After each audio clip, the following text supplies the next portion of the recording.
Hello नमस्कार जय Hind student. मैं गुड्डू सर आप सभी का इस वीडियो में स्वागत करता हूं। स्टूडेंट यहाँ पर देखिए ये क्वेश्चन जो है बहुत इंपॉर्टेंट क्वेश्चन है। देखिए इंग्लिश और हिंदी दोनों वर्जन में हमने यहाँ पर लिख रखा हूँ। देखिए स्टूडेंट एक चीज़ यहाँ पर आप ध्यान दीजिएगा, जैसे ये क्वेश्चन और ये क्वेश्चन देखिए सेम ही है, ये इंग्लिश में ये हिंदी में है। और स्टूडेंट यहाँ पर ध्यान दीजिए ये 2023 सेट नंबर 6 और संकेतांक जो है BC, इसमें ये पूछा भी गया प्रश्न है। अभी तो मैं केवल एक ही सेट मतलब लिखा हूँ कि एक ही ईयर, ये कोई एक ही ईयर नहीं पूछा गया है, ये कई बार पूछे गए हैं। ठीक है, तो मुझे लगता है कि ये आपके लिए बहुत ही ज़्यादा यूजफुल है। इसको आप अच्छे से आप इसको ध्यान दीजिए। ठीक है, देखिए इसको दो तरीके से आप लगा सकते हो। जैसे यहाँ पर क्या लिखा है, यहाँ पर लिखा है ट्रिंगल लिखा है, माने त्रिभुज लिखा है। इसको मतलब क्या नाम की पैरेललोग्राम अर्थात समांतर चतुर्भुज, इस पे ड्रा करके भी आप इसको लगा सकते हो। एक छोटा सा मैं आपको पहले ट्रिक बताता हूँ। ट्रिक क्या है, लॉन्ग ही है लेकिन आपको छोटा सा तरीका पहले बताता हूँ। देखिए स्टूडेंट, हमको क्या पता है, यहाँ पर पहले लाइन खींच देते हैं पर थोड़ा सा आपको अच्छे समझ में आ जाए ताकि। तो यहाँ पर सबसे पहला काम क्या करेंगे स्टूडेंट, देखिए मैं आपको छोटा सा बताता हूँ। यहाँ सबसे पहले हम एक सोल्यूशन यहाँ लिख लो। क्या लिख लो? सोल्यूशन। सपोज करिए कि ये हमारे पास में ट्रिंगल है। ठीक है, ये हमारे पास क्या है, ट्रिंगल है ABC। और मान लिया कि जो है ओरिजिन यहाँ पर है। ठीक है, ओरिजिन यहाँ पर, इसको मैंने O से लिख दिया। अब स्टूडेंट अगर मैं इसको मिला दूं, ठीक है, तो ऐसे होगा ना, सभी जितने वो हैं शीर्ष हैं उससे मिला दिए, इसको ऐसे हो गया नहीं हो गया। तो इसके जो है देखिए, ये जो है इसके और इस वाले के यहाँ लिखा है, देख लीजिएगा, यहाँ लिखा है शीर्षों के सदिश क्रमशः ABC हैं। A वाले इसके A है, B वाले के B वेक्टर है, इसके C वेक्टर हैं। क्लियर हो गया नहीं हो गया? ठीक है, चलिए यहाँ तक तो चलिए कोई बात नहीं है, इतना तक तो ठीक है, ये C वेक्टर है। अब यहाँ पर ध्यान दीजिएगा स्टूडेंट, यहाँ लिखेंगे क्या, यहाँ पर देखिए इस तरह का भी सवाल मिलता है। तो हम सबसे अच्छा है तरीका, बहुत ज़्यादा परेशान आपको होने की जरूरत नहीं है, सीधा लिखो माना O मूल बिंदु है, मूल बिंदु है। ठीक, ये मान लिया करो। यहाँ लिख दे रहा हूँ let O be the origin, दोनों लिख दिया हूँ ताकि आपको परेशानी ना हो। मान लिया कि O क्या है, ओरिजिन है। तो अगर ये ओरिजिन है तो अगर मुझे देखिए फिर इसका मतलब क्या हुआ, इसलिए अगर मुझे OA की वैल्यू चाहिए तो OA की वैल्यू क्या होगी, देखिए OA पोजीशन वेक्टर ऑफ किसका, A का। तो भाई हम तो O के ही रिस्पेक्ट में इसको देखते हैं। तो ठीक है, वो कितना हो गया, A वेक्टर हो जाएगा। ठीक है, और अगर मैं कहूँ B का पोजीशन वेक्टर क्या होगा, ठीक है, तो यहाँ पर क्या हो जाएगा, ये हो जाएगा B वेक्टर हो जाएगा। इसी तरह C का क्या हो जाएगा, ये हो गया C वेक्टर हो गया। क्लियर हो गया नहीं हो गया? तो देखिए OA बराबर A वेक्टर, OB बराबर B वेक्टर, OC बराबर C वेक्टर हो गया। अब स्टूडेंट अगर हम यहाँ से क्या चाहें कि इसलिए अगर हम चाहें कि लाओ AB वेक्टर की वैल्यू निकालें, तो आप क्या करते हो, आप जो लास्ट में लिखा रहता है, जैसे लास्ट में B है ना इसमें, तो उसको पहले लिखते हो O के साथ में, और जो पहले रहता है उसको घटा देते हो। ठीक है, OA लिख करके, भाई जैसे यहाँ पर देखिए जो बाद में रहेगा OB पहले लिखा, और जो पहले है A है तो OA बाद में लिख दिया और बीच में माइनस कर दिया। अब OB की वैल्यू यहाँ पर क्या लिखा है, वेक्टर B लिखा है। OA की वैल्यू क्या लिखा है, वेक्टर A लिखा है ना, यही तो लिखा है। तो इसका मतलब क्या हुआ कि AB वेक्टर की वैल्यू जो निकला है वो B माइनस A होकर के निकला है। ठीक है, इसी प्रकार से अगर हम बात करें AC की, बात करें AC वेक्टर की, तो प्रिय बच्चों AC बराबर आप क्या लिखोगे, बाद में कौन है, C है, तो यहाँ लिखोगे OC vector minus OA vector, ये हो गया। अब OC की वैल्यू यहाँ पर C वेक्टर लिखा है, माइनस OA की वैल्यू यहाँ पर A वेक्टर लिखा है। ठीक है, बात समझे कि नहीं समझे? जो बाद में रहता है उसको पहले लिखो, पहले वाले को बाद में लिख दो। ठीक, तो ये चीज़ आपका हो गया। अभी मैं अगर आप कहोगे तो इसको मैं समझा भी दूंगा, कोई दिक्कत नहीं है। ठीक है, अभी आप यहाँ तक समझो पहले कि ऐसा क्यों होता है, इसका भी प्रूफ है। ठीक है, इसका भी प्रूफ है।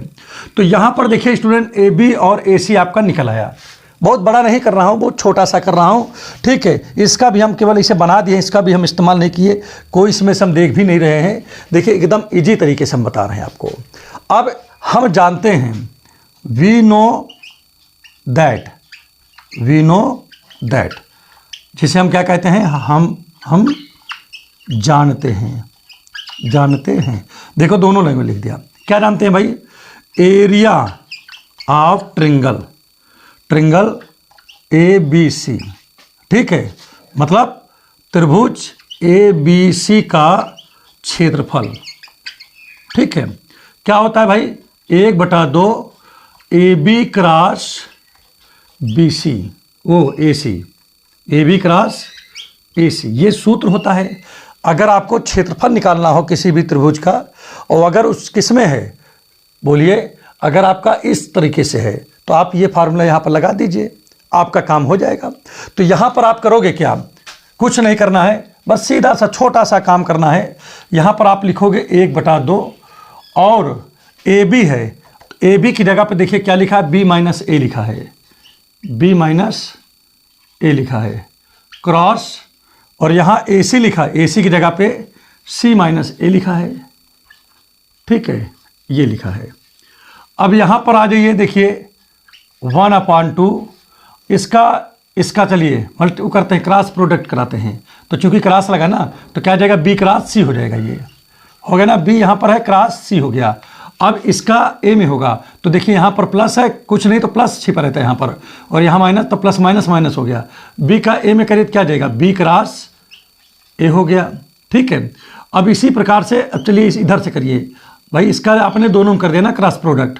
अब इससे करिए तो माइनस है, यहाँ पर कुछ नहीं तो प्लस है, तो माइनस प्लस माइनस हो गया, A क्रॉस C हो गया कि नहीं, और माइनस ये हो गया प्लस, और A का A में करेंगे तो क्या आएगा, A क्रॉस A हो गया कि नहीं, और यहाँ पर ये लगा दिया, ठीक। अब आगे यहाँ पर देखिए 1/2 ये हो गया, B क्रॉस यहाँ पर क्या लिखा है, C लिखा है। अब समझिएगा, एक देखिए B क्रॉस A लिखा है यहाँ पर, तो आगे माइनस है। अगर इसको मैं पलट दूँ, क्या कर दूँ, A को पहले लिख दूँ और B को बाद में कर दूँ, तो एक माइनस ये और दे देता है, और ये माइनस पहले से ही, तो माइनस में क्या हो जाता है, प्लस हो जाता है। इसी प्रकार से इसमें देखिए A क्रॉस C लिखा है, और अगर C क्रॉस A कर दो तो आगे जो माइनस लिखा है वो प्लस हो जाता है स्टूडेंट, ठीक है, हो गया नहीं हो गया। और देखिए ध्यान दीजिएगा, इधर क्या लिखा है, प्लस, ये दोनों सेम है, A ये भी है, तो इसकी वैल्यू 0 हो जाएगी।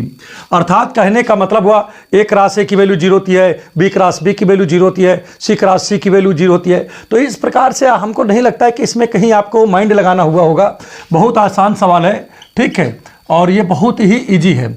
देखिए प्लस में देखिए B क्रॉस C है, यहाँ आ गया A क्रॉस B आ गया, यहाँ पर आ गया C क्रॉस A आ गया।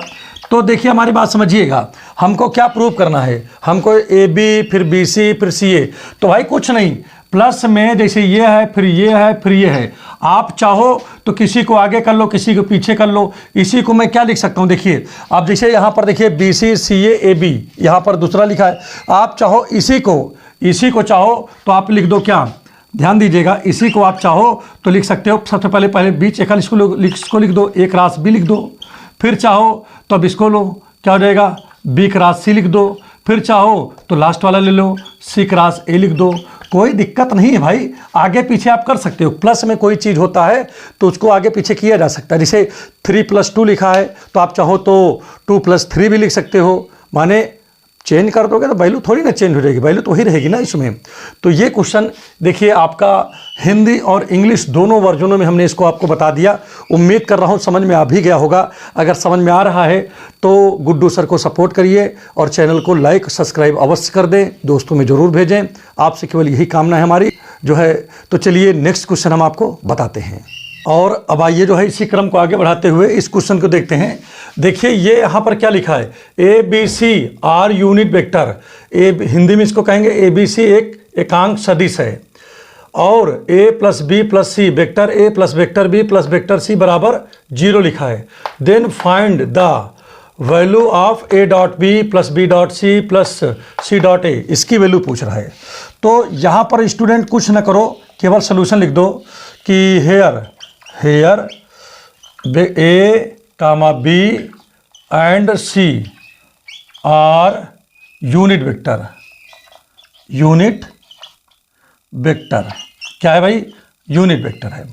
यूनिट वेक्टर का मतलब क्या है बताओ स्टूडेंट, मतलब यहाँ लिख दीजिए हिंदी में यहाँ, ठीक है, A B C, vector A vector B vector C एकांक सदिश है। यूनिट वेक्टर को हिंदी में कहते हैं एकांक सदिश। हिंदी मीडियम वाले हिंदी वाला लिख लें, इंग्लिश मीडियम वाले इंग्लिश को। तो इसलिए अगर एकांक है तो इसका जो मॉड है, ठीक है, इसकी ये वैल्यू ये स्टूडेंट 1 हो जाएगी। आए मॉड बी की वैल्यू इसकी भी 1 हो जाएगी, मॉड सी वेक्टर की वैल्यू इसकी भी 1 हो जाएगी। अब स्टूडेंट चलिए इसके बाद यहाँ पर ध्यान देते हैं, हमको दरअसल में a प्लस बी प्लस सी इस ये बराबर 0 है। तो पहले देखिए हेयर क्या दिया भाई, यहाँ पर vector a plus vector b plus vector c बराबर क्या लिखा है 0। ठीक है, अगर आप चाहो तो 0 लिखा है ना यहाँ पर, तो एक काम करते हैं इसको डॉट प्रोडक्ट करा लेते हैं। पहले स्क्वायर कर देते हैं इसका। जब करेंगे स्टूडेंट तो यहाँ सीधा क्या इसी को हम क्या लिख सकते हैं, देखो vector a plus vector b plus vector c, अगर इस पर मान लीजिए स्क्वायर करते हैं तो वही मतलब डॉट प्रोडक्ट। एक स्टेप काट देता हूँ, क्या मतलब है कि नहीं, इसको ये लिखा जा सकता है नहीं। और यहाँ 0 है तो 0 इंटू 0, ये देखिए इसको भी कर दिया इस तरह। ठीक है, बात समझ में आ रहा है नहीं आ रहा है, मतलब इसको ये चीज़ लिखा जा सकता है। जैसे अब आप समझिएगा, अभी मान लीजिए आप स्क्वायर करते इसको दोनों तरफ करते तो ये चीज़ आप वहाँ पर लिख सकते थे। बात समझिए क्यों लिख सकते थे, आप देखिए जैसे मान लीजिए इसका हमने स्क्वायर कर दिया, ठीक है, इधर कर दिया, ठीक है, तो जब स्क्वायर हमने कर दिया तो वैसे भी देखिए यहाँ पर जब इसको ब्रेक करेंगे तो इसको तो हम इस तरह लिख ही सकते हैं ना इसको, तो इसको करने की कोई आवश्यकता नहीं, डायरेक्ट आप यहाँ पर इस तरह लिख दीजिए। आप देखिए डॉट प्रोडक्ट है स्टूडेंट, तो इसके साथ पहले चलो डॉट प्रोडक्ट कराया जाए। तो ए का ए में कराएंगे स्टूडेंट तो क्या आ जाएगा, बोलिए, आ जाएगा ए डॉट ए आ जाएगा। इसका बी में करेंगे तो क्या आ जाएगा, ए डॉट बी आ जाएगा। सी में करेंगे तो ए डॉट सी हो जाएगा। इसी तरह बी से ए में करेंगे तो बी डॉट ए हो जाएगा। ठीक है, बी का बी में करेंगे तो क्या आएगा, बी डॉट बी हो जाएगा। बी का सी में करेंगे तो क्या आएगा, बी डॉट कितना हो जाएगा, सी हो जाएगा। और फिर उसके बाद अब सी से करेंगे ए में तो सी डॉट ए हो जाएगा, सी डॉट ए वेक्टर। फिर क्या हो जाएगा, प्लस सी का अगर बी में करेंगे तो सी डॉट बी वेक्टर, और सी का सी में करेंगे तो सी डॉट सी वेक्टर। और यहाँ पर देखिए वैल्यू 0 दे देगा कि नहीं। अब स्टूडेंट यहाँ पर देखिए इस चीज़ को हम क्या लिख सकते हैं, मॉड ए का स्क्वायर लिख सकते हैं ना भाई, ए मिल करके ये लिखा जा सकता है। अब ए डॉट बी यहाँ भी है और ए डॉट बी कहीं और देखे थे, ये बी डॉट ए, तो ए डॉट बी और बी डॉट ए दोनों एक ही चीज़ हैं भाई। डॉट में आगे पीछे कर सकते हो, चिन्ह नहीं बदलता, लेकिन अगर यही क्रॉस प्रोडक्ट होता तो वहाँ पर चिन्ह बदल जाता। माने क्रॉस में होता तो एक देखिए जैसे मतलब बी ए है, अगर आप ए बी करते तो आगे माइनस आ जाता, लेकिन डॉट प्रोडक्ट में ऐसा कुछ नहीं है, आप बदल सकते हो। तो आप देखिए ये भी ए डॉट बी है, अब इसको भी आप बोल सकते हो ए डॉट बी, तो कितने हो गए, 2 ए डॉट बी हो गए। ठीक है, आगे बढ़ जाते हैं। यहाँ पर देखिए हमने जिस पे कर दें उसको यहाँ पर थोड़ा सा नीचे इस तरह बना लें ताकि पहचान में आ जाए। इसके बाद देखिए बी डॉट सी यहाँ पर है और यहाँ पर सी डॉट बी है, तो दोनों का मतलब एक ही है, तो इसको हम लिख सकते हैं बी डॉट सी लिख सकते हैं। ठीक है, इसी को सी डॉट बी भी लिख सकते थे। आगे बढ़ जाते हैं, सी डॉट ए लिखा है यहाँ, ए डॉट सी, इसका मतलब भी यही हो गया, सी डॉट ए ही होगा क्योंकि आगे पीछे इसको किया जा सकता है। और सी डॉट सी का मतलब होता है स्टूडेंट कितना, बोलिए, मॉड सी स्क्वायर। और यहीं कहीं बी डॉट बी भी बचा था, ये है, इसको स्टूडेंट क्या लिख सकते हो, प्लस मॉड बी स्क्वायर लिख सकते हो, बराबर 1 है, यहाँ ओ 0 है। ठीक है, अब एक काम करिए, इसकी जगह पे 1 है, इसकी वैल्यू देखिए 1 है, मॉड ए की वैल्यू यहाँ पर देखिए 1 लिखा है, तो 1 पे स्क्वायर करोगे तो 1 ही आएगा। इसी तरह बी पे है, बी की भी वैल्यू 1 है, देखो यहाँ लिखा हुआ है, तो इसकी जगह भी हम 1 रखेंगे, 1 का स्क्वायर करेंगे तो 1 आ जाएगा। सी की भी वैल्यू देखिए यहाँ पर क्या लिखा है, 1 ही लिखा है, इसका भी स्क्वायर करोगे तो 1 ही आ जाएगा। यहाँ पर देखिए 2 कॉमन है, तो जब 2 कॉमन लेंगे तो अंदर क्या बचेगा, ए डॉट बी बचा, यहाँ पर बी डॉट सी बचा, और यहाँ पर प्लस सी डॉट ए बच गया कि नहीं, बराबर इधर 0 है, तो इन तीनों को जोड़ो तो 1 2 3 हो गया, 3 प्लस यहाँ 2 ए डॉट बी और यहाँ पर बी डॉट सी प्लस यहाँ सी डॉट ए है, बराबर 0। अब 3 को उधर लेके चले जाओ तो क्या आ जाएगा, 2 A dot B plus B dot C plus C dot A equal to minus का 3 हो गया। और 2 को जब इधर ले जाएंगे तो क्या हो जाएगा, A dot B plus B dot C plus C dot A equal to -3/2। तो यही आपका आंसर आ जाएगा। देखिए कहीं कहीं पर जो है थोड़ा सा मिसिंग कर देते हैं, यहाँ यूनिट वेक्टर जैसे वहाँ पर नहीं लिखे कि एकांक सदिश, ठीक है। तो इस सब चीज़ों को ध्यान देना, वो मिसिंग है उसको सही कर लेना, और इस प्रकार से ये क्वेश्चन आपका कंप्लीट हो जाता है। तो अगर ये समझ में आ गया हो तो चैनल को लाइक सब्सक्राइब अवश्य कर दें, अपने दोस्तों में इसे ज़रूर भेजें। जय हिंद।